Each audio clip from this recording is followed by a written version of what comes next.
Hi, everybody, and welcome to another Cat Chat Live webinar. My name is Nancy Stevens, and I oversee UK's parent and family communications. We really appreciate you making time for today's conversation about college conflicts and family superpowers, how to be your student's secret weapon. We'll introduce you shortly to our colleagues in the Office of Student Conduct, but as always, we have a few housekeeping reminders for you as we get started today. So here in our Zoom webinar, we can't see or hear you. So we hope that you will use the Q&A feature to share any questions that you have with us. After Student Conduct has reviewed all of their slides and shared some really good information with us, we will open it up for your questions. So don't use that raise hand feature. Focus on the Zoom Q&A feature to share your questions with us. We will spend no more than an hour together today, and we'll take as many of your questions as we can during that allotted time. This webinar is being recorded, and you will receive an email in the next couple of days with a link to the recording. You'll also be able to find it within our Cat Chat family community. If you have any questions about Cat Chat Live, about anything that we talk about today, or about anything related to UK in general, you can always email parents@uky.edu, and a member of our parent and family team will follow up with you to get you the information that you need.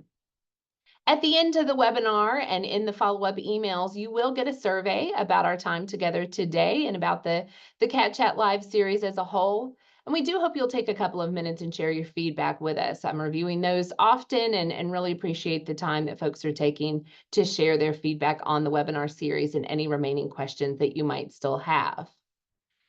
So moving on from that, we have more Cat Chat Live scheduled. It's hard to believe that July is wrapping up. That really escalated quickly. But we do have a few more webinars before the beginning of the fall semester. We hope you'll make plans to join us next week. On Monday, we'll be talking to the Office of Student Organizations and Activities about their plans for the K-Week Fall Welcome Week, and they'll share tips on how students can get involved at UK beyond K-Week. Then on Wednesday, a week from today, we'll be joined by representatives from Student Excellence within the Office for Student Success. You'll get the opportunity to hear more about transformative learning, which is home to resources like peer tutoring, integrated success coaching, and much more. You'll also at that webinar hear from the Stuckert Career Center. You may be thinking, well, that's not something my student needs until their junior or senior year, but we want to debunk that myth. And we hope that students will be connecting with the colleagues that we have over at Stuckert from the very beginning of their time at UK, and you'll get a chance to hear more about how they're supporting students through their entire university career here. We'll wrap up the final week of Cat Chat Live, at least for the summer portion of Cat Chat Live, with discussions of wellness resources on campus and a discussion with UK Police. You can find registration links for all of these in the Cat Chat family community. Now, I know many of you have heard me talk a lot about the Cat Chat family community, both at orientation and in previous webinars, but want to make sure that you all are taking full advantage of all of the resources that we have there in that platform. It's the best way for you to stay up to date on everything going on campus. We want you to get those email newsletters as often as you want to. I'm a little biased, but I hope you'll get them weekly. And I hope you'll use that as a way to share information with your student, view event calendars, ask questions, share comments with other families. You can do so much within that community.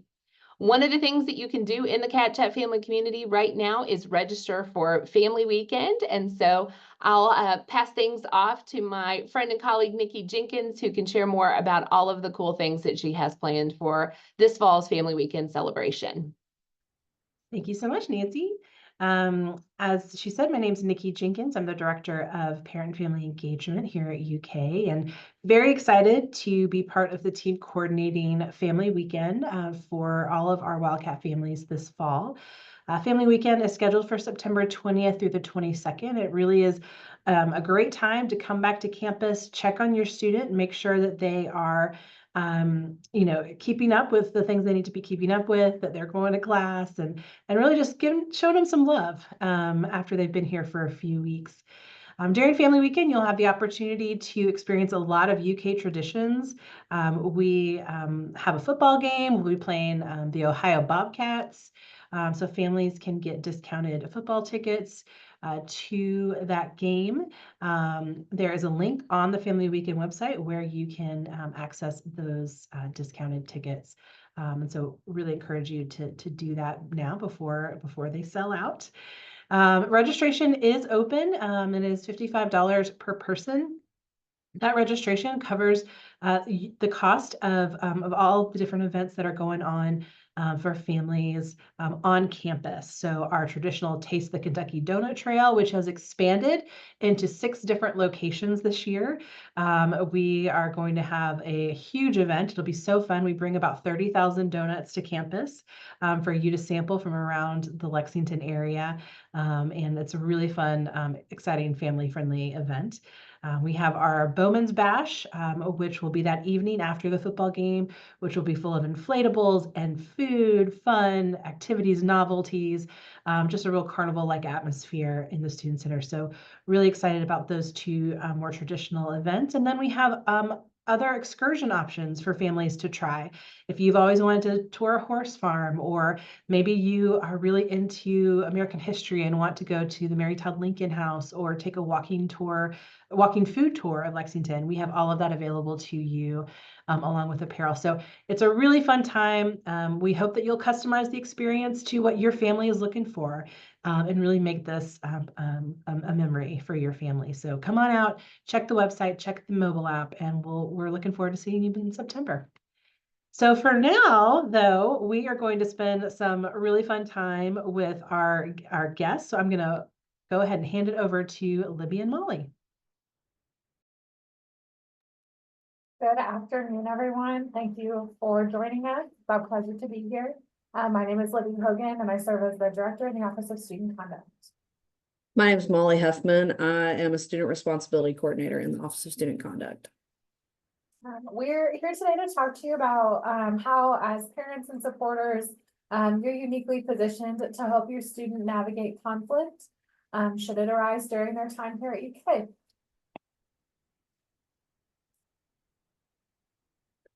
So one of the places that we always start off with is talking about our mission and goals. So we think this is pretty important to help everyone understand why helping students navigate interpersonal conflict is so important in our office.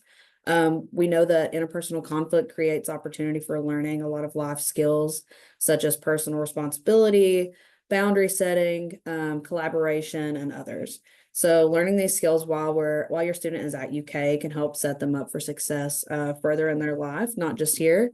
We're really excited to spend some time with you today, because one thing that we talk about so much is that conflict is really hard, and it's a hard thing for our students. And we know that as parents and supporters, we want to set you up for success in being your student's secret weapon and how to effectively manage conflict.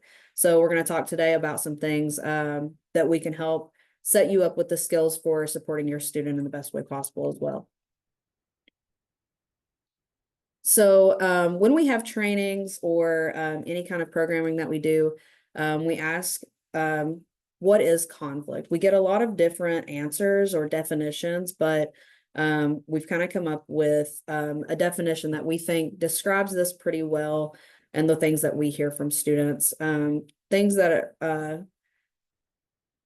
include scarce resources, incompatible goals, or interference from others. So when we talk about incompatible goals, especially in the context of students, that can be something as simple as a roommate who wants to go to bed early, and a roommate who prefers to study late into the night.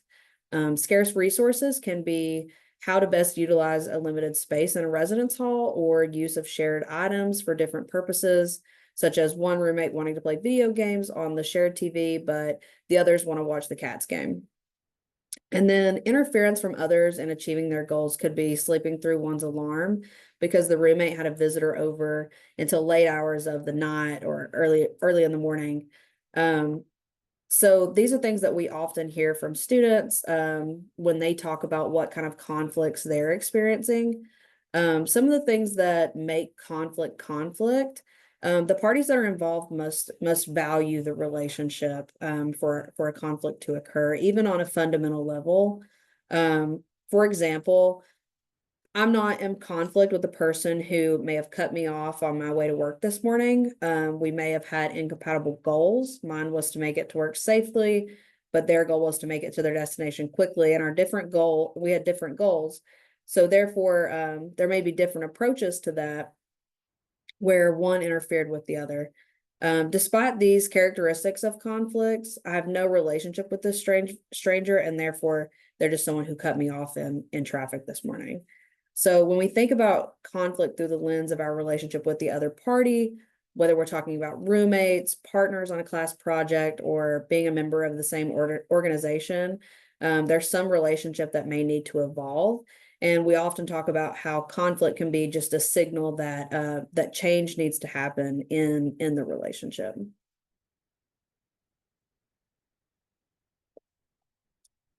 So when we talk about conflict, one of the things that we explain, especially with students, is the PIN model. This is a framework for conflict resolution that we often work with. Our role in conflict resolution, and your role as a parent or supporter as well, is really about helping people move from their position to their needs. We do that by de-escalating the individual and focusing on the movement towards needs. When we do that, when we get to that base level of what the conflict may be about, a more productive conversation is usually able to be facilitated. So when you think about this in the context of your student, maybe their position is that my roommate is so messy and I want them to move out. Their interest, why they want what they want, maybe I'm not messy, so I shouldn't have to be the one to move out.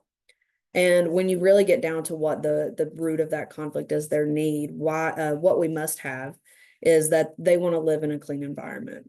So once you're able to identify the need, you're able to have a different conversation about how those needs are met and set expectations around how we can get to that need and manage the conflict more effectively. As parents and supporters, we think you have incredible potential to support your student when conflict comes up. We know it's a natural part of learning, growing, having relationships with others, and it's a really difficult thing to manage. And so we think there are at least 5 key superpowers that you have based on your relationship with your student. That we want to talk through today. We're going to talk a little bit about the superpower and then give you some tips, tricks, and hopefully some strategies to level up some skills to support you while you support your student through the conflict. The first superpower is the ability to hold up the mirror to your student. As the parent, you know your student better than anyone, and now is the time to start having conversations about the type of roommate your student might be when they get here. For example, you know better than anyone if your student is clean or tidy enough to live with someone who is actually clean and tidy. There's a lot that goes into transitioning to college, from learning a new place, navigating learning campus, new classes, a new academic environment, joining clubs, organizations, finding a job. There's so many things. And trying to also sustain a change that's so different from your student's natural tendency can be really hard. But we know that there's maybe limited self-awareness, we'll call it, around their own natural tendencies, wherever they are, can be a really important place where conflict happens. And so having some difficult conversations now about what it's like to live with your student may allow them to be a more successful roommate and friend. You know, this is also true for somebody who wants to be a morning person. Gosh, I wish I were a morning person myself, but I sometimes struggle to be up before 10 a.m. on those weekend mornings. And it would have been really hard for me to live with somebody who was up at 5:30 every morning to hit the gym before an 8 a.m. class. And I fortunately was lucky to have a parent who was like, you can't ask to live with a morning person. You can't. That is not gonna set you up for success. You're gonna start every day cranky, or you're gonna say something mean to your roommate that you don't mean, but flies out of your mouth before you can stop it, because it's the third morning in a row that they woke you up before the sun. And in the moment, I was like, yikes, I can get up early. But really appreciated that dose of reality from my mom, who was like, no, you cannot. You cannot get up early, and that's okay. But let's set yourself up for success. And so we're gonna give you some tips that we think can help you have that conversation with your students. So the first is using those I statements. I observed, I noticed, I feel. Those are great introduction statements to a conversation, because it's based on your lived experience living with your student. You can also prompt your student to consider how a certain behavior may work with a roommate or in a new situation. As an example, I know we joke about a trail of stuff between the front door and your bedroom. How do you think you'll keep your stuff tidy in the new room? Or I noticed your alarm went off a few times this morning before you got out of bed. How do you think your roommate may respond? And asking those questions to help your students start thinking about what living with someone else will be like. And then finally, start to ask some questions about changes your student anticipates making when they arrive to campus.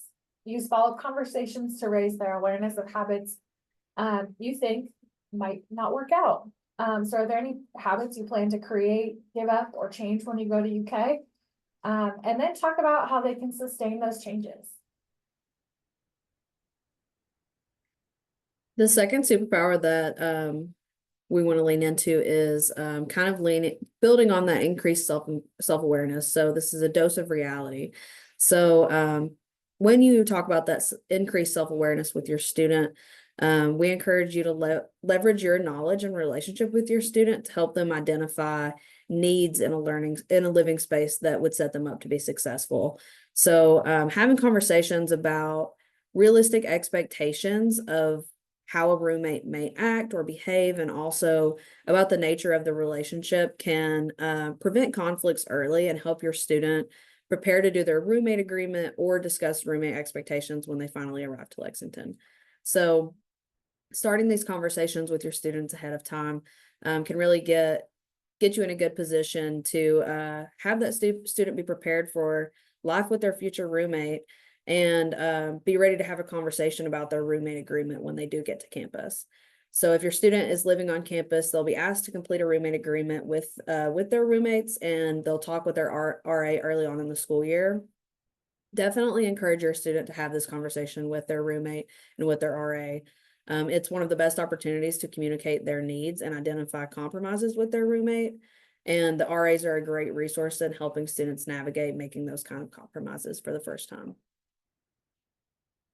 So some conversation tips in building that dose of reality for your student is starting off by asking your student about what their needs are for a roommate. So you've worked hard to build a great sleep routine that supports your success. What do you think you need from your roommate to make sure that you can sustain that? So if your student is someone who, goes to bed at 10 every night and wakes up at 8 every morning, what do they need from a roommate to make sure that can still continue to happen if they know that's something that works well for them? Asking your student about their relationship goals with a roommate. Do they want to be best friends with the roommate? Do they want to just share a space? Do they want to have, someone who's a reliable study partner?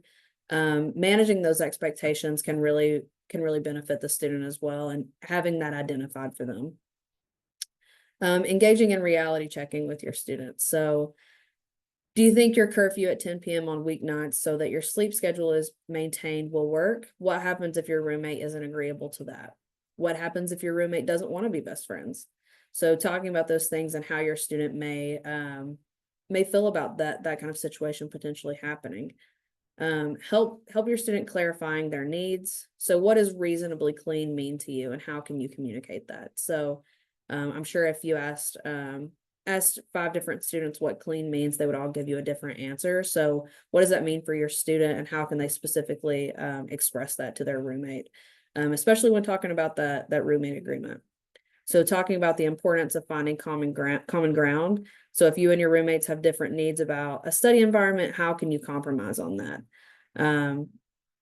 If your student is someone who wants to study in their room and they're a late night studier, I was definitely that student. Had roommates who wanted to go to bed, you know, at 10:30 p.m. and I did my best work at 1 a.m. So maybe giving a tip to your student about checking out the common areas on campus in their residence halls where they can study it at night if their roommate is early to go to bed. So having the clear understanding about what those needs are and what it looks like to share a space can really help people get on the same page. A positive roommate experience is everyone's goal, but some people are looking for that positive experience to include a lot of social time with friends or being best friends with that roommate. And some people just want to coexist and, you know, have both of their needs met. But mismatched goals can lead to hurt feelings or conflict. So helping your student think about their own goals and how they can express those and what they'll do if their roommate goals are different can be helpful for your student.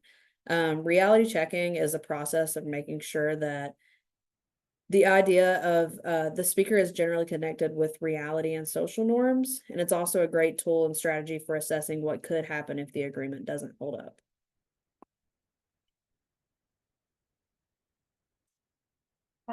One of your most important superpowers as a parent and supporter is being the anti-hype person. You're your student's biggest supporter and likely the person they call when they're mad about something, when they're stressed, when they're feeling lost or lonely, when they need someone to listen to them, when something big and exciting just happened. And so hopefully you're getting lots of those phone calls where you're able to check in with your student and be that supporter for them.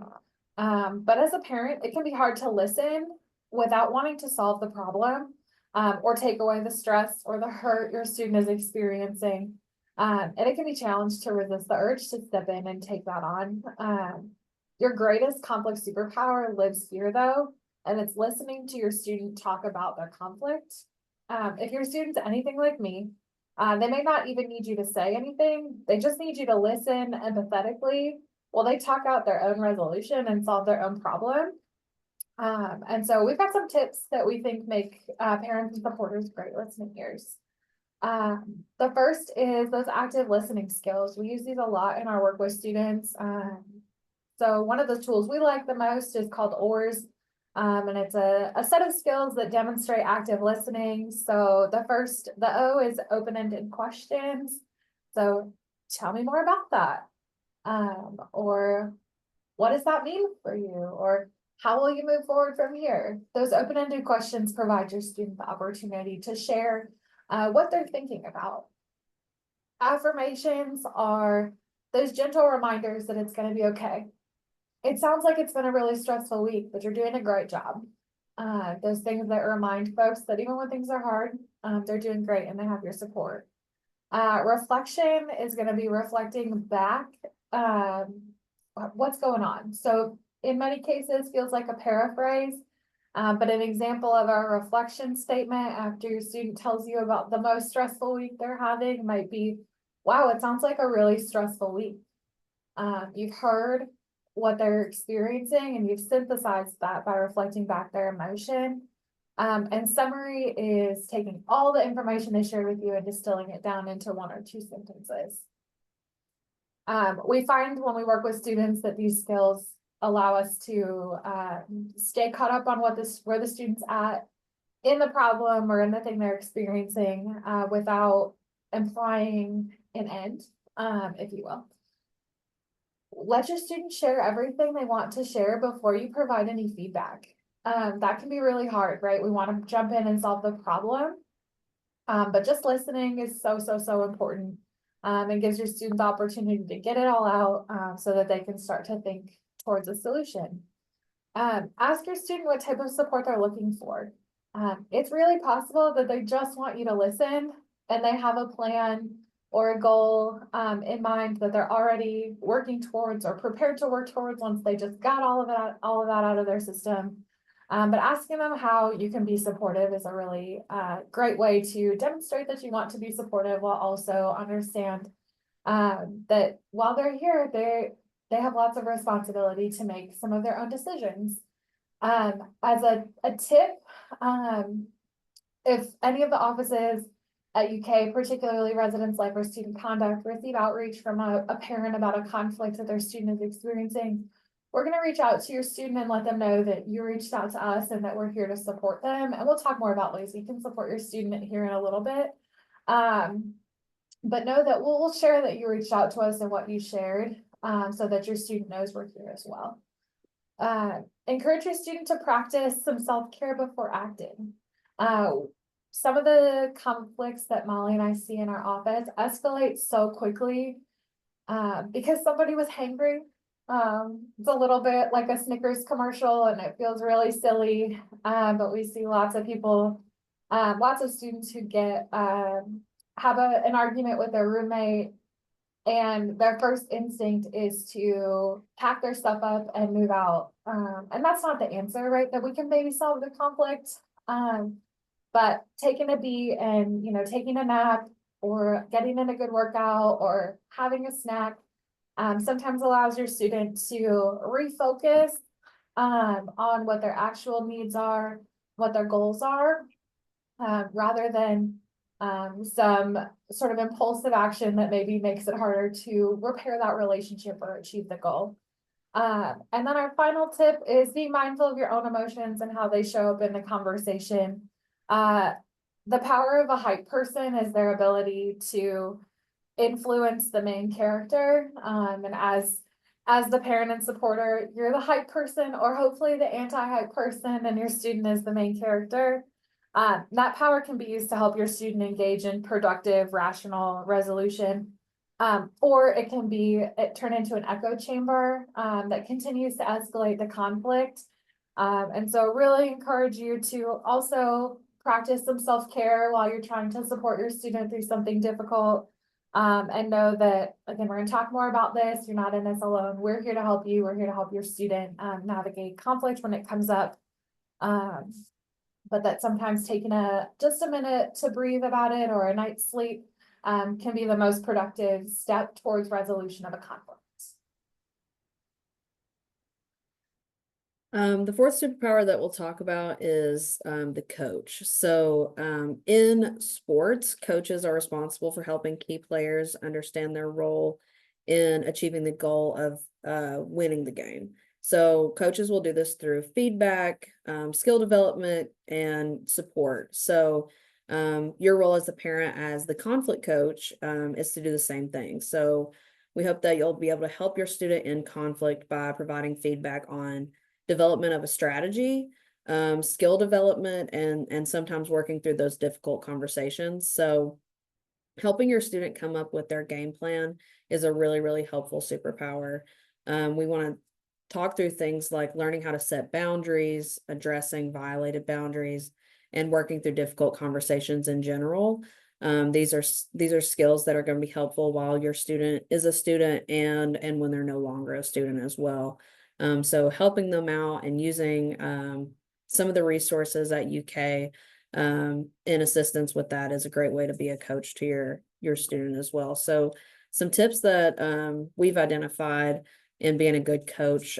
First off, starting with identifying the root cause of the conflict. So thinking back to that PIN model that we looked at, moving from position to interest to needs, helping your student in a high emotion situation can really helping them get from here's my position and maybe that's an elevated position down to the interest and then finally to the need, can help them identify the root cause of the conflict. So conflict builds over time, and the root cause is often learned by listening to the experiences of the person in conflict. The root cause is almost never just that the other person doesn't take out the trash in their room. It may be something like a violated boundary about cleanliness, disrespect of the roommate's time, taking the roommate's willingness to take out the trash for granted, and different expectations about what a clean room may look like. or even just different stressors unrelated to this. Maybe that's just something that's come to head as a symptom of the root cause of the conflict. But once you identify that, it's a lot easier to have a productive conversation to work towards a solution. So using reflective questioning skills to help your student identify the interest and a clear need is a great way to get to that. So continue to practice those reality checking skills with your student too. So something that we acknowledge with students all the time is that maybe this is the first time that your student has ever shared a space, has ever had to set hard boundaries for themselves. And that can be a really, really difficult thing to do and a scary thing to do. So having you there as a support coach and utilizing the resources at UK can really be a good way to set those realistic expectations with your student as well. So help your student work through the logistics for how they'll address the conflict with the other party. So after you've gone through, your role as the anti-hype person, you've listened to your student and you've got that need, figured out the root of the conflict, talking through what they can do to address the conflict. Maybe they just need some advice on what a good first step will be. You know your student well, if your student is the avoider of conflict or someone who is like, we need to talk about this today. Lean into whatever their conflict style may be, and identify what may be the most helpful in whatever the situation is. Offer to act out the conversation so they can practice what they want to say. If your student is feeling nervous about stating a boundary to a roommate, offer your assistance and practice with me. Tell me what you would want to say, how you would say that. One thing that we definitely encourage with our students and hope that you can encourage with your students is that when they are addressing these things, we recommend that they don't text or Snapchat or whatever social media with their roommates when they're dealing with conflict, but we do encourage addressing it in person to avoid those common miscommunication issues that can occur in those types of conversations. Tone can be misconstrued. What someone wants may be taken in a different way. And we want to make sure that both students are able to understand what the other student is trying to get across. So after that happens, then follow up with your student to see how the conversation went. We have a lot of resources on our website on how to be a good conflict coach and a guide on how to have this conversation. We've got on there, your student can take a conflict style assessment and understand their conflict style a little bit better. You can take one yourself. It's on there for everybody. I think it's a really cool assessment. And then we've also got a worksheet that right now is geared more towards roommate issues and dealing with, RAs and stuff like that. But it's still a really good worksheet to go through and how to get to the root cause of that conflict with your student as well. All right, and our final superpower is that we think is really important, is that as parents, you are really well positioned to help connect your student to campus resources, but also to influence them to use all the things available to them here at UK. We've said this a million times and we say it to our students every opportunity we get. We know conflict is really hard. It's also a really important life skill, and we're here to help students learn that. We, the Office of Student Conduct and We UK. So we thought we'd spend a few minutes talking about some of the resources in place to help students navigate conflict. If your student is experiencing a conflict in a residence hall, we really encourage your student to connect with their RA and or resident director early in the conflict. Both the RAs and the resident directors are excellent supports and resources to students as they navigate interpersonal conflict. And so we really encourage folks to reach out to them. We also know that conflict happens in lots of areas of students' experiences at UK. So we encourage students to reach out to their organization advisor, course instructor, or supervisor, depending on where the conflicts happen, to make sure that they can access support. UKPD is available to provide assistance for any life safety issues. Sometimes we know that conflict can reach a point where there are some safety concerns, and we certainly hope to address it all before then, which is why we think you're super important in helping us do that. But want to remind folks that UKPD is an option for any immediate life safety concern. We think about immediate life safety concern through the lens of unsafe versus uncomfortable. To feel unsafe means that a student is mentally, physically, spiritually, or emotionally in harm's way. Harm is being actively created to one or more roommates that impacts the safety, well-being, or ability to function in daily activities. On the flip side, uncomfortable means that a student may be out of their element or may not be able to navigate their ideal living situation. A student may experience frustration or perceive themselves as a disadvantage, receiving a disadvantage, like not getting the experience they paid for. When there's something unsafe happening, UKPD is a really excellent resource. When there is something uncomfortable happening, we're here to help in the Office of Student Conduct, and the Residence Life staff is also here to help for any student living on campus. Students can request conflict resolution services from our office. We'll soon have a form on our website. It's not live quite yet, but students can also request services by emailing us at studentconduct@uky.edu. We'll provide conflict support to all UK students experiencing interpersonal conflicts that impacts their success here at UK. So whether that's with a roommate, in a class, or in a student organization, we're here to help. There's a decent chance your student will actually meet with Molly if they reach out to our office for support around conflict. And we're here to help. Also here to help provide you some tools if you need it. Please feel free to reach out to us. And UK also has lots of additional resources in place. I hope at BBNO or any other time you visited campus, you've been exposed to some of these resources, but there are lots of campus mental health resources at UK, including tracks, UK Counseling Center, and Talkspace available to your student. Those resources are all confidential and are another place your student can go to talk out their conflict with somebody who can provide them support. The Center for Support and Intervention provides non-clinical case management to any student experiencing a barrier to success at UK. We know conflict can be a barrier to success, so they're a really excellent resource, and our team works closely with them to provide holistic services to students as they need them. The Academic Ombud is an excellent resource for any student experiencing a conflict in an academic space that they feel is unresolved by the instructor, or if the instructor is part of the conflict.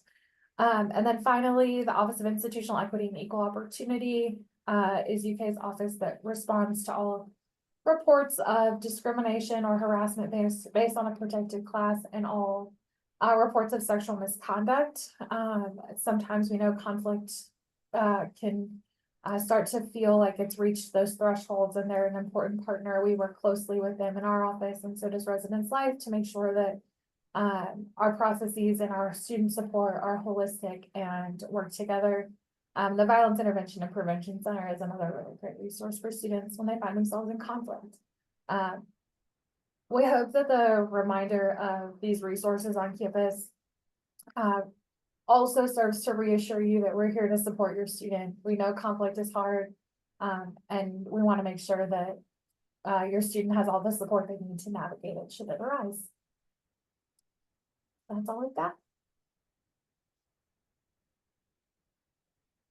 That was some really good information and kind of good food for thought. This is one of those topics that is really preventative in nature. Like, you hope your student won't need to navigate some of these hard situations, but we also know it's part of life. And so we need to be ready for those kind of things. So as folks have questions, please do use that Zoom Q&A feature. We'll start with the ones that have already come in. So a little bit earlier, somebody asked, is it helpful to follow up or just wait for my student to bring up the matter, if at all, in the future? And I know as a parent myself, sometimes that one's hard, where I'm like, wait, is he over this? If I bring this up, is this just going to revisit it? Have I asked about it too much? So what are your thoughts based on the students that you've worked with? I could jump in. I think if your student is comfortable enough to come to you and talk about a conflict and they want to work through that with you, I think checking in really, if you don't want to get too deep into the details of the conflict again, that's okay. But checking in on seeing how your student is doing, just checking in on their well-being in general, I think is really important. And I think usually the situation would be that if the student is still experiencing the conflict, then in that time maybe they would share that with you. Or if it's resolved, maybe they'll share with you how they resolved it.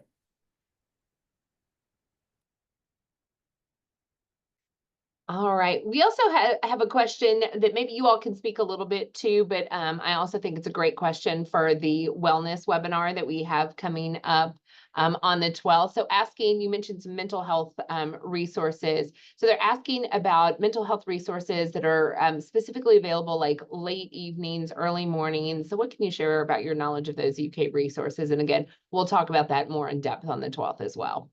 Yes, absolutely. Certainly check out that webinar on the 12th.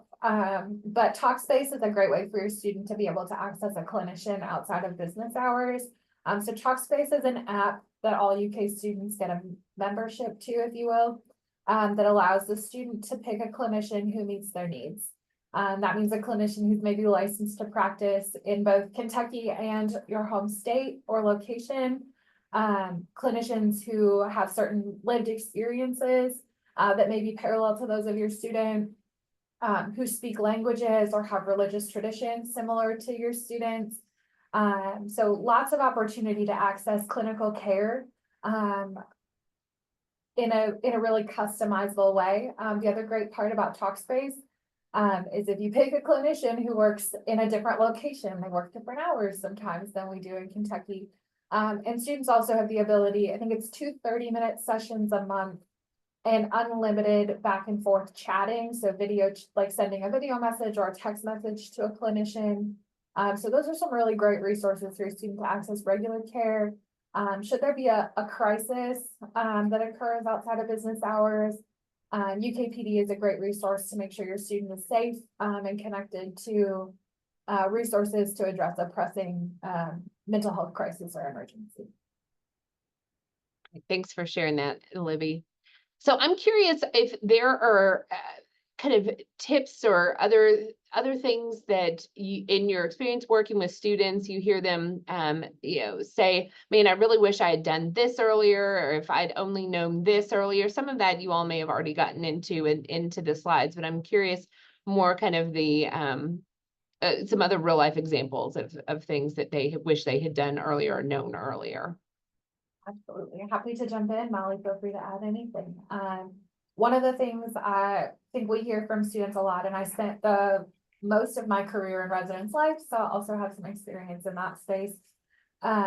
One of the things we hear from students is that they need to figure out how to change a boundary, and they don't feel like they're necessarily prepared to do that. So in the first few weeks of the semester, when classes weren't quite as demanding, maybe as they are towards the end of the semester with those midterms or term projects, is being able to say, like, visitors were fine all the time in September, but now that it's November, I'm really struggling to be able to balance school, social, all of those things, and need to be able to get to sleep at a better hour, or need to be able to study in our room. And so one of the things we hear from students, or I've heard from students a lot throughout my career, is they, one, wish they knew how to start that conversation. And two, is they wish they'd had a conversation in general about needs in the living environment. The roommate agreement's a really great tool to do that. And it is really hard to forecast what you're going to need in several months from now. Especially when things are brand new and exciting in the first week or two of the semester. But being able to think with you now as a thought partner about what their needs are going to be can prepare your student to go into that roommate agreement conversation, prepared to think in a long-term or a long-range way. So those, I think, are my big ones. Setting boundaries, changing boundaries, and anticipating future needs. Yeah, I think on top of that, one thing that I hear from students that is difficult for them or they wish they had done sooner is a lot of the students that I see have been friends with the people that they're in conflict with. Like we've said, we you don't really see conflicts out of relationships that don't matter to people. So these are relationships that these students care about typically. I think one of the things that students often express is that they wish they had been able to address things sooner. They wish that things hadn't blown up in the way that they did. You know, I often, something that I talk about with students a lot is that I see personal issues that sometimes turn into roommate issues, or I see roommate issues that turn into personal issues. And I think that students really want to avoid that and maybe just don't know the best route to do that. So that's why we really do encourage students to lean into the resources that they have as early as possible. Conflict is super uncomfortable, and you know, I think a lot of students just feel like addressing the conflict will create more of a problem. But I really think that most of the time that isn't the case, that the earlier that you lean into just talking about it, like just getting things out there, hey, you know, this has been uncomfortable, can we talk about it? I think can really serve to avoid a lot of the further, you know, blow up top conflicts that may happen. Nancy, this is not the question you asked, but it's sort of the opposite of the question you asked. I think there are also a few things we hear students say they wish they had not done throughout the course of a conflict, because it's escalated now to a point that is so deeply consequential to how they experience UK. And so some of those things are involving other people in the conflict. You're a great person for your student to speak, to reach out to for support, because you're not in their UK friend group, probably. Which means that the conversation between you and your student really stays in that space, and doesn't start to make its way through campus, or to another friend in the friend group, and another friend in the friend group, and another friend in the friend group. And then we've already hit on this, but I think we hear a lot of students say they wish they had not posted something to a Snapchat story or to a Yik Yak, or they hadn't made a TikTok about it, or some of these social media pieces. It's a little bit like the toothpaste analogy. Once it's posted to the internet, you can never get it back. Just like when you squeeze out too much toothpaste, there's no putting it back in the tube. And so those are some of the things I think we hear from students that they maybe wish they hadn't done, that the conflict got a little further ahead of them than they had anticipated, and it makes it harder to work through. Yeah, I think that's those are all really good tips and bits of advice. I'm also curious, just from again your real life examples and cases, are there times that parents and families have tried to help, that maybe they did some things from a place of love and trying to be supportive of their student, did some things that maybe made the situation worse? Absolutely. Reaching out to your student's roommate or friend, or the parent of your roommates or your student's roommate or friend, can sometimes be an escalating factor. I think, Nancy, to your point, those calls or outreach always comes from a place of wanting to protect your student, or help them navigate the conflict. And most of the time, unfortunately, serves to escalate it. The same is true with those close in age siblings, who also often want to act and care or support of their sibling who's a UK student. And so really encourage you to work. One of the prompts that was on our slide earlier is ask your student what support looks like for them. If they're asking you to reach out, I think that makes sense. But if they've not specifically communicated that as a preference or a need, would really encourage you to talk with your student before doing that, and think through with them what that will feel like to them. Yeah, and I think if your student has asked you to reach out, I would dig into that a little bit more to ask why. And is it because they don't feel equipped to do it themselves, or because they're trying to avoid the conflict, even though we know that this is going to be a skill that's building for them, and you can certainly coach them through those conversations, but maybe you don't need to get involved just because they've asked you to. Obviously, it's hard to know, when we're talking in hypotheticals, but I think, yeah, I agree, Libby, with your point that those kind of things tend to escalate when you get additional people involved in it as well. So we have a couple of other questions that have come in. One says, do you, and I assume you means UK, actually facilitate discussions with the roommates? What happens when one doesn't want to talk? How do you navigate this? So Libby, especially with your experience in the Office of Residence Life before being in student conduct, maybe you can speak to how some of that works too. Molly, do you want to jump in first? Yeah, I was just gonna share a little bit about our process in student conduct. When students reach out to our office for support in a conflict, or we get a referral from Residence Life, or however that information may come to us, there are a couple different ways that we can address the conflict with the students. Sometimes I get a request from a student who wants to talk about a conflict, and they want to come in and talk about it, and that's it. And they really just want to discuss it with somebody and develop a game plan. And they maybe don't ever even want the roommate or whoever they're in conflict with to know that they've reached out. On the other hand, there are times that I've requested to meet with both of the students that are in conflict. A lot of times what that looks like is bringing each of those students in separately and really getting down to the root of what the conflict is for both of them, because each of those students has their own perspective on the situation. And I think understanding both students' perspectives is extremely important, because each of those students have different needs and different goals. And really the ultimate goal is to figure out how their needs can coexist and how they can, resolve whatever it is that may be going on. Success in managing conflict can look different for each conflict. Sometimes students really want to repair a relationship. They want to be best friends again, and that would be successful for them. Other people, they say, I really just want to be able to, have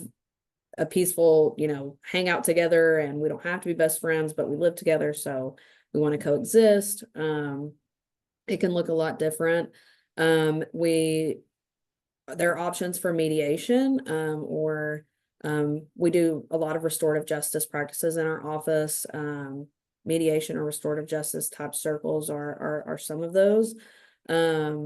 If a student does not want to participate in a mediation, that is totally their right, and we usually let a student suggest those things before suggesting it for them.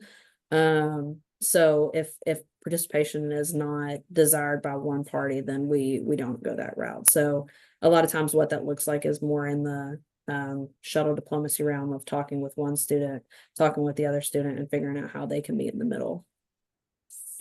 Yeah. I think to answer the second half of the question is what happens if somebody doesn't want to participate. Certainly we're going to respect that, as Molly's talked about. We know that that can be frustrating to the student who wants to have a conversation, or work actively and collaboratively towards a resolution. And that those situations are hard, and the details matter so much about how we support a student through that. But Molly, Mike, and the rest of the student conduct team spent several hours with the Residence Life staff yesterday. The full-time staff in Residence Life working through skill development and practicing how we as a campus can provide support to students in those spaces. And so the complex answer is it depends. And the frustrating answer is it depends. But I hope that after hearing a little bit about how deeply committed we are to helping your student navigate conflict, you trust that we're going to work in partnership with your student to reach a resolution and make sure that their experience at UK continues to be positive. And do the RAs work closely with the residents in that initial roommate agreement conversation? Because I do think that so much of it, the tone is set for the year in that, which is great because it happens early. But on the other hand, I think sometimes students are still in that honeymoon phase and they want to be the cool roommate. And they want to be very easygoing about everything. And so sometimes I don't know that they're entirely honest about what their needs are. They want to be like, yes to guests and yes to whatever hours. And, we don't need to come up with a schedule for who's going to clean the bathroom or anything like that. So, do they have some assistance, like third-party assistance in that initial roommate agreement? Yeah, absolutely. Nancy, you just described the root of a lot of conflicts in the residence halls, particularly among students who maybe don't know their roommate super well, or who know them really, really, really well, like they're a lifelong best friend. We absolutely RAs are available to support in those conversations and to facilitate conversations to revisit those roommate agreements as needs change. Right, the academic semester gets a little harder, or one roommate picks up a job in campus rec, opening one of the fitness centers at 5 a.m. a couple of days a week, or something like that that has brought about a need to make a change. Maybe one roommate always does all the cleaning. I know I always did all the cleaning. With one of my roommates, she was an excellent roommate, and we found other ways to make our relationship work. But a clean space was important to me, so I prioritized it. And there were other things that she did to make our roommate situation really positive and productive. And so RAs are definitely there to help your student work through those things as they come up. RAs live in the building and are an excellent resource. Molly will be spending some time with the RAs in about 10 days, continuing to help RAs build skills around how they can support students when conflict arises. I see we've got a few more minutes before our 1 o'clock wrap up, but we've got a couple of questions that I want to get to before we do that. We've got a really lovely comment. Somebody said, thank you for all this information. Very helpful and useful. This might be my favorite webinar so far because it reminds me of the big picture of this transition. It's easy to get wrapped up in all the little details and logistics of going off to college, financial aid, dorm room shopping, meal plans, etc. I'll be using your tips with my first grader and high school sophomore. And then she goes on to ask, are college students more likely to see the importance of face-to-face conversations? Snapchat definitely loses context. Before I hear your comments, I very much agree that, yeah, this is really helpful in projecting into the school year because so much of the focus is on the initial transition and the move in and K-week and all of that. And it's like focusing on the wedding instead of thinking about the marriage to come. You know, you've got this one milestone, but it's just one milestone as we head to, you know, a full school year and a full academic career here. So yeah, I agree that this has been really valuable information. So thoughts on that, the role of technology in this too. Molly has to translate some of our social media things to me because I'm old, so I'll let Molly answer. Yeah, I think a lot of times with students and specifically Snapchat, I mean, if you're not familiar with Snapchat, the messages can disappear right after being opened, which I think sets students up for a lot of trouble in times of conflict sometimes. And then again, those things can be screenshotted and they can live there forever. I had a really, really great conversation with a student recently about some conflict that she was going through and how she addressed it with her roommate. And in our meeting, we talked about her conflict style, and we developed a very simple plan of action for her with addressing conflict with her roommate. And she shared that she was really, really uncomfortable with talking about things in person. And so because she was in direct conflict with this roommate, what I asked her to do was to try to express a boundary or a concern with someone that she wasn't already in conflict with. And she did that. And when we met again and we had our follow-up, she talked about how just having that conversation with like a close friend that she wasn't in conflict with and expressing a boundary really like emboldened her to feel comfortable talking with her roommate. And she said that it was just a really, I don't know, liberating experience being able to express that in person with somebody. So I think even though it's really scary for students at first, I think once you get to the place where you're like, I did it and I can do it, I think students do see the benefit of that. Yeah, it's another one of those things where practice makes perfect, but practice can be uncomfortable. So then our last question, and it's, I think, a good one. Does UK ever reach out to parents or families directly regarding an escalated conflict matter? So when does the university, if ever, get families involved? Yeah, so no, we don't.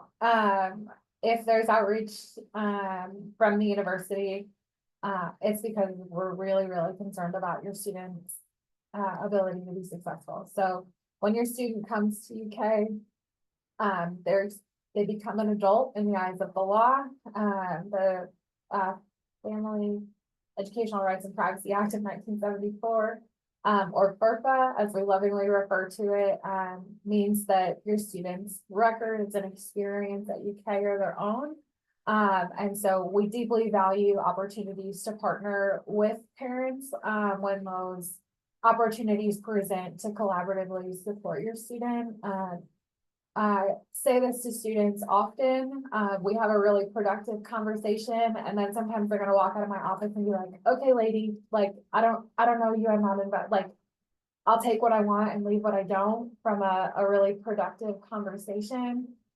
But as parents, you're not a stranger to your student, right? You're so deeply entangled in their success in their life in a good way. And so we deeply value opportunities to partner with you and find ways that we can work together to support your student.